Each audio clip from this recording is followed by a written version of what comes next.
Շնորհավորում եմ բոլորիս հանրապետության տոնի, իսկ պարգևատրվածներին նաև այս պայծառ տոնի առիթով հայրենիքի բարձր պարգևներին և կոչումներին արժանանալու կապակցությամբ։ Այն փաստը, որ այս արարողությունը տեղի ունենում Սարդարապատում, առանձնահատուկ խորհուրդ ունի։ Սրանով մենք ընդգծում ենք մեր ժողովրդի տարբեր սերունդների կապն ու ժառանգականությունը։ Սրանով մենք շեշտում ենք, որ մեծ հաշվով բոլորի արած գործը նույն ուղեցրում է։ Դա հայոց պետականությունն է, նրա պատմությունն ու ներկան։ Զինվորականը, ուսուցիչը, գիտնականը, արվեստագետը, բժիշկը մենք բոլորս մեկ ուղեցրում ենք, որ կոչվում է Հայաստանի Հանրապետություն։ Սիրելի պարգևատրվածներ, մաղթում եմ ձեզ, որ ձեր գործով և վարքով արժանի լինեք այն սխրանքին, որ մեր նախնիները գործել են այս սրբազան դարձած վայրում։ Կրկին շնորհավորում եմ բոլորիդ պարգևատրվելու առթիվ և այժմ թույլ տվեք հնչեցնել մեր ժողովրդին ուղղված շնորհավորական ուղերձ։ Սիրելի հայրենակիցներ, շնորհավորում եմ բոլորիս հանրապետության տոնի առթիվ։ 1918 թվականի մայիսի 28-ին ճակատագիրը մեզ պատմական հնարավորություն ընձեռեց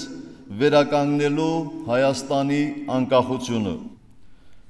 Ռուսաստանի հեղափոխական ցնցումները, առաջին աշխարհամարտի իրադարձությունները և անպատեհ այլ հանգամանքներ ստեղծել էին մի իրավիճակ, երբ մենք մնացել էինք մենակ բազում մարտահրավերների առջև։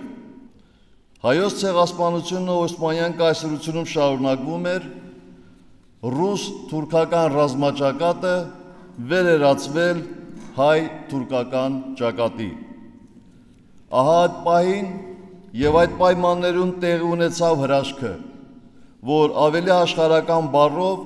կոչվում է սխրանք։ Այդ սխրանքը գործեցին հայ ռազմիկները, քաղաքական գործիչները, շինականները, հոգևորականները, մտավորականները, հայության ամբողջ մի սերունդ,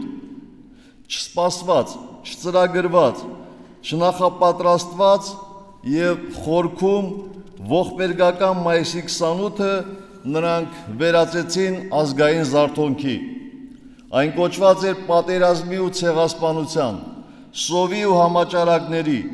գաղթականության և հուսահատության հովիտը Հայաստանը դարձնելու ազատ, անկախ, բարեշեն և ժողովրդավար երկիր։ Այսօր մենք կանգնած ենք Սարդարապատում և գլուխ ենք խոնարհում Հայաստանի վերջին հողագոտորը պաշտպանած և հայության վերջին բեկորներին փրկած նահատակների հիշատակի առաջ։ Եթե մայիսյան հերոսամարտերում և մանավանդ Սարդարապատում հայերը պարտվեին, ապա թուրքական զորքերն անարգել մտնում էին Էջմիածին և Երևան։ Եթե այդքանից հետո աշխարհի երեսին մնար հայ պատմաբան, ապա նա առանց մեծ դժվարության կարող էր հիմնավորել, որ հայերի հաղթանակը օբյեկտիվորեն անհնար էր։ Բոլոր փաստերը և ողջ իրականությունը կարծես մեր դեմ էին, բայց մենք փրկվեցինք այստեղ, ինքներս վաստակեցինք ապրելու և միջազգային քաղաքական ասպարեզ վերադառնալու իրավունքը։ Եվ դա արել է հայության բոլոր ժամանակների ամենաողբերգական, բայց միաժամանակ ամենահերոսական սերունդը, հավես փառք և խոնարհում բոլոր անվանի և անանուն հերոսների պայծառ հիշատակին։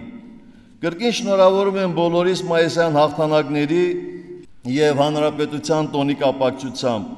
Սա մեծ օր է, հարության և վերածննդի օր։